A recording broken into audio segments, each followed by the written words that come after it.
Today we're looking at the 10-mark question from the second specimen paper. It's going to be a challenge. Let's dive in.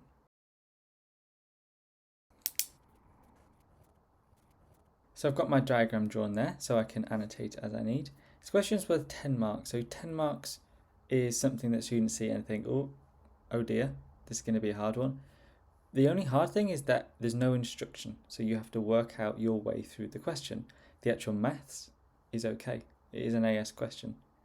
Now, just by looking at the diagram, I know that there's going to be some kind of integration because we're talking about the area under a curve. I also see a line that's tangent, so I'm thinking that we're going to be doing some differentiation as well. Having these associations and knowing that you should integrate or differentiate something, even if you can't finish off the whole question, it's going to get you some marks along the way, so it's definitely something to try. I'll annotate my diagram now. So we know that the point P is 4, 15 as given in the question, but we don't know what this point is, and we don't know what this point is, so let's find it. Which one's the easiest one going to be? Probably this one up here. So the curve is y equals this, and this has x coordinate 0, so if x is 0, that disappears, so that must be 11. Or 0, 11, if I do it properly. This point here, bit harder to find because we don't know what the line is.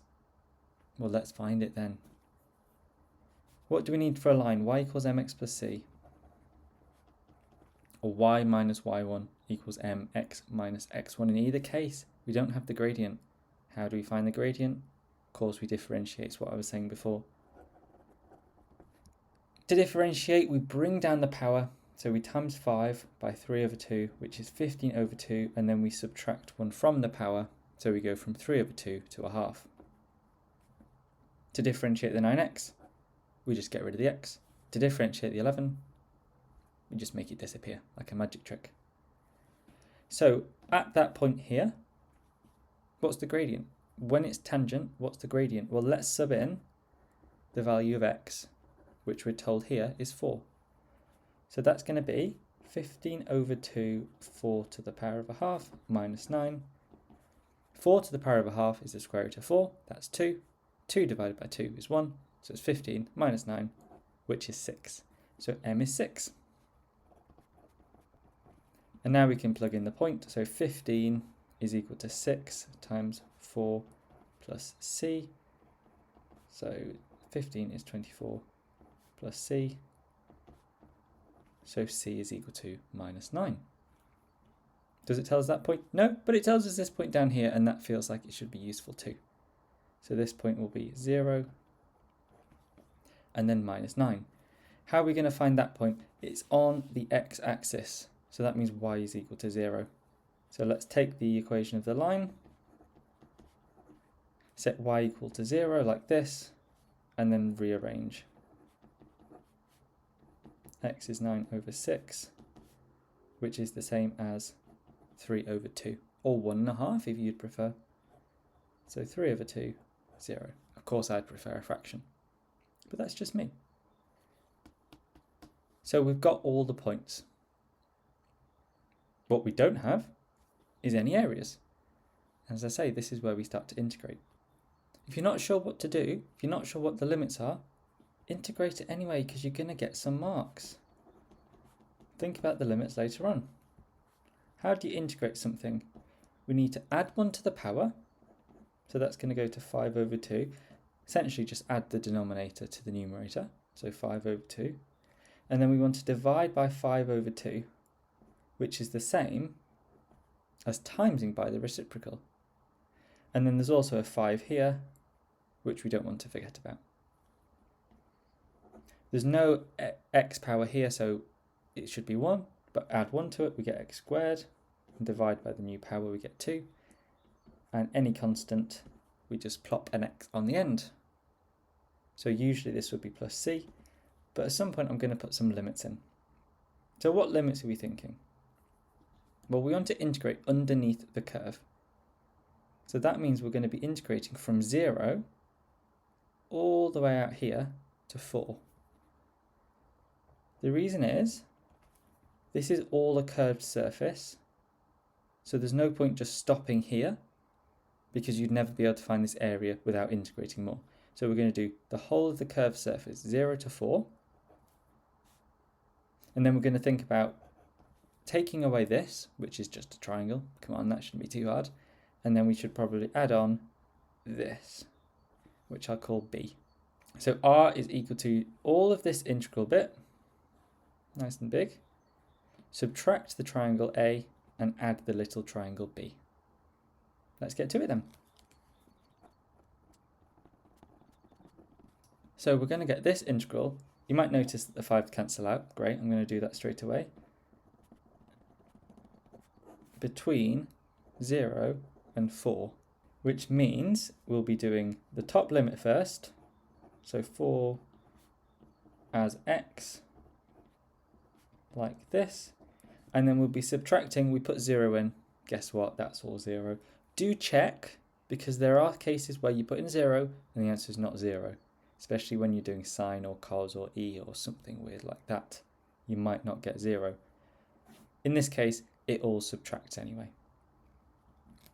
So if I just make some more room, then we'll get 2 times by 2 to the power of 5, which is 2 times by 32, minus 9 over 2 times by 16 plus 44 minus 0, which is the same thing as 64 minus 9 times 8, which is 72, plus 44, which is the same as minus 8 plus 44, which is the same as 36. Didn't really mean to underline that, but that is the area underneath the curve, which in the diagram represents all of this. I said before, we don't want that triangle bit, which you can hardly see, which I called A. So let's find the area of it and subtract it. We know the area of a triangle. It's half base times height, or half AB sine C if you want, but it's right angled. So this one's much nicer. Do we know what the base of the triangle is? Well, according to the diagram, this point is 3 over 2, 0, and this point is 4, 0. So what's the base? Well, it's from 1.5 to 4. So 2.5, or, you know me, I'm going to do 5 over 2. What's the height of the triangle? We know this is 15 because it tells us in the question that the point P is 15 for the y-coordinate. So what do we get there? We get 75 over 4 for the area of A. What about area of B? So that was this little triangle down here. Well, the formula is not going to change because it's a smaller triangle, is it? So the area of B is going to be 1/2 times the base. What's the base? It's 0 to 3 over 2. So it's 3 over 2. And what's the height? The height will be the y-axis intercept of the line, which we know is up here, which is -9. So we're going to times that by 9. Let me get a bit more space. This will then be 27 over 4. So what's the final area? Final area of R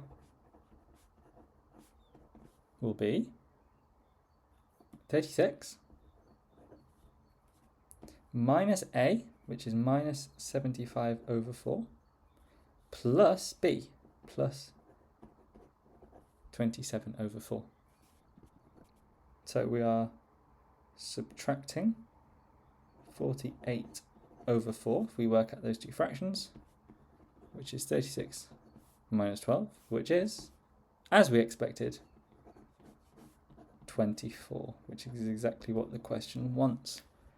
It says show that the area of R is 24. It says make sure your method is clear. Hopefully that's clear enough.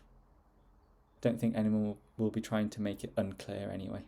And that's it for 10 marks. So it only uses AS knowledge there. There's no A2 knowledge needed. But you do have to know how to manipulate the diagram to get the area, and you do have to know how to look out for integration and differentiation clues in the question. Well, there you have it. Another question done, 10 marks done in about 10 minutes. Try these extra questions if you want, and let me know in the comments if you have any problems.